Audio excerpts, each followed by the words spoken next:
പ്രിയപ്പെട്ട അപ്പച്ചനോടൊപ്പം ആയിരിക്കാൻ കഴിഞ്ഞത് ജീവിതത്തിൽ ധന്യമായ അവസരമായി കാണുന്നയാളാണ് ഞാൻ. ഈ സഭയ്ക്ക് ആ അഭിഷക്തനെ ദൈവം ദാനം നൽകി, ഈ ദേശത്തിന് ദാനം നൽകി, നമ്മുടെ ഡിസ്ട്രിക്റ്റ് ദാനം നൽകി. ആ നല്ല കർത്താവിനെ ഒരിക്കൽ കൂടെ കൈ ഉയർത്തി സ്തോത്രം ചെയ്യാം. ഈ ആദരവ് സംഘടിപ്പിച്ച സഭയെ ഞാൻ അപ്രീഷിയേറ്റ് ചെയ്യുന്നു. ഈ ആദരവിന് അദ്ദേഹം യോഗ്യനുമാണ്. എനിക്ക് 7-ാം വയസ്സിൽ എൻ്റെ പിതാവ് നഷ്ടപ്പെട്ടതാണ്. ഞാൻ ഈ സെമിനാറിൽ വന്നപ്പോൾ മുതൽ എൻ്റെ പിതാവിനെ ഞാൻ അദ്ദേഹത്തിൽ കണ്ടിരുന്നു. അനേകർ എന്നോട് പറഞ്ഞു അതിൻ്റെ നന്മ ഭീമോനസിനുണ്ടെന്ന്. അപ്പം ഞാൻ അടുത്ത് നിന്ന് കണ്ട ചില കാര്യങ്ങൾ പറഞ്ഞിട്ട് ഞാൻ വചനത്തിലേക്ക് ഒരൊറ്റ സമയം നിർത്തും. ഇത് നമുക്ക് മാതൃകയാണ്, നമ്മൾ പഠിക്കേണ്ടതാണ്. അപ്പച്ചനിപ്പം നാളെ അപ്പച്ചൻ ആരണ്ടോട് പറഞ്ഞിട്ടോടെ അംബാസിഡർ വന്ന് കാളവണ്ടി ഇടിച്ചാൽ കാളവണ്ടിക്കല്ല നഷ്ടം, അംബാസിഡർ. നമുക്കിപ്പം അദ്ദേഹത്തെ ഇനി പൊക്കിയിട്ടെന്നാ താത്തിട്ടല്ല. അപ്പൊ നമ്മളുടെ ഒരു സന്തോഷം, പിന്നെ നമ്മൾ ചിലത് പഠിക്കുക. ഞാൻ അദ്ദേഹത്തെ കണ്ട് 1-2 കാര്യം പെട്ടെന്ന് പറയാം. നമ്മളത് മാതൃകയാക്കണം, ഞങ്ങളൊക്കെ മാതൃകയാണ്. ഒന്ന്, അച്ചടക്കം, ഡിസിപ്ലിൻ. ഈ ഡിസിപ്ലിൻ എന്ന് പറഞ്ഞാൽ ഞങ്ങൾ ഒത്തിരി ആഹാരം കഴിക്കാൻ പലയിടത്തിരിക്കാറുണ്ട്. പക്ഷെ അദ്ദേഹം ഒരു കാര്യത്തിൽ നോ എന്ന് പറഞ്ഞ നോയാ.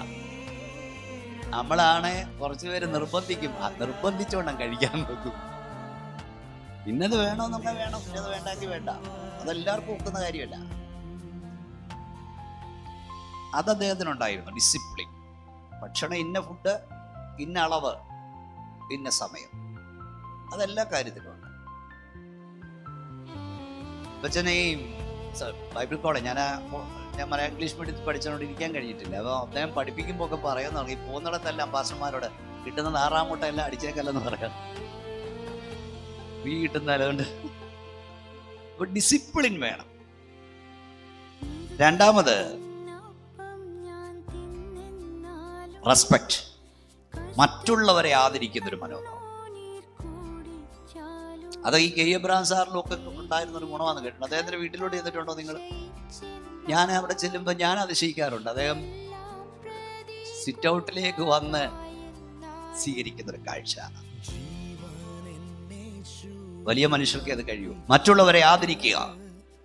അത് ഞങ്ങളുടെ ഡിസ്ട്രിക്റ്റിൽ ഞങ്ങൾ കണ്ടിട്ടുണ്ട്. പൊതുവിൽ അദ്ദേഹം പാസ്റ്ററേയും പേര് വിളിക്കില്ല. പാസ്റ്റർ പേഴ്സണലിന്റെ കാര്യമല്ല ഞാൻ പറയുന്നത്. മാസയോഗത്തിനായാലും മോനച്ച ഇങ്ങോട്ട് വരാന്ന് പറയില്ല, ഓണിക്കുട്ടി എഴുന്നേക്കാൻ പറയില്ല.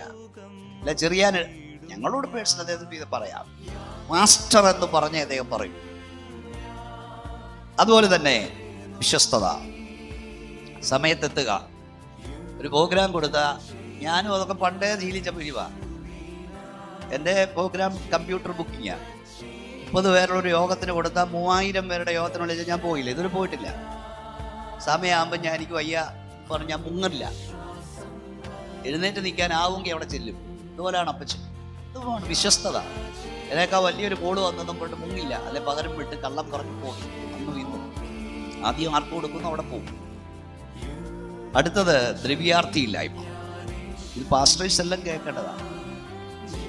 ഇതതിൻ്റെ മോൻ പറഞ്ഞത് ഇപ്പോഴത്തെ ലോക്കൽ പാസ്റ്റർ പറഞ്ഞില്ലേ, നിൽക്കാൻ കാര്യം ഇതാ, എങ്ങനെയും കുറെ പണം ഉണ്ടാക്കണം എന്ന ചിന്തയിൽ ഓടിയ പലരും ഇന്ന് ദൈവകൃപയെ പോലുമില്ല.